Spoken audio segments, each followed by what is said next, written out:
তোমাদের যাত্রাটা শুরু হতে হয়েছিল আমার দিয়ে, আমি আর মোশাররফ ভাই দিয়ে হয়েছিল। তো এবং ঠিক আছে, আমাদের দুজনকে নিয়ে শুরু হয়েছিল এবং আমাদের দুজনকেই একা করে বান্ধা নিয়ে গেছিল। আর কারণটা ছিল বিদ্যুৎ। মোশাররফ ভাই মানছিল একলা, আমার মানছিল ফ্যামিলি শুদ্ধ নিয়ে গেছিল।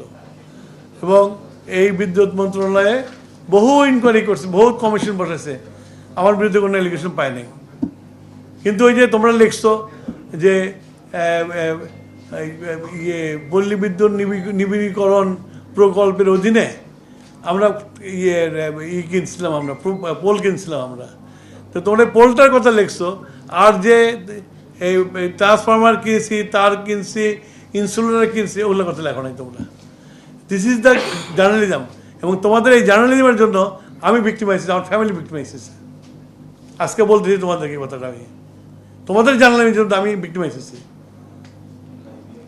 সুতরাং আমি কিন্তু এখন অ্যাভয়েড করি, কারণ আমি তো সে সাপোর্ট তোমাদের কাছে পাইনি। তোমরা লিখছো, লেখে তোমরা দায় খারাজ করছো। কিন্তু এই পোলটা যে একটা প্রকল্পের অধীনে করেছে, বলে তো নিবিড়ীকরণ, পল্লী বিদ্যুৎ নিবিড়ীকরণ প্রকল্প কেনা হয়েছে এবং সেটা ইউএসএইড ফান্ডে কেনা হয়েছে, এটা তোমরা কোনো জায়গায় কেউ লেখো নাই। এবং ওইটা ওনারা যারা ধরে নিয়ে যায় তারা কেটে কেটে রেখে দিছে। আর ওই পেপার কাটিং থেকে আমাদেরকে অ্যারেস্ট করছে, আমার পরিবার শুধু অ্যারেস্ট করছে। তো এই যে তোমাদের জার্নালিজমে যে ক্যারেক্টার অ্যাসোসিয়েশন হয়, আল্লাহ দিলে এখনও বলতে পারি কোনো হারামের পয়সা কোনো ছুঁই নেই। Because my father told me যে আগে নিজের টাকা বানাবি, তারপর পলিটিক্স আসবি। And I came to politics after becoming established industrialist in Bangladesh.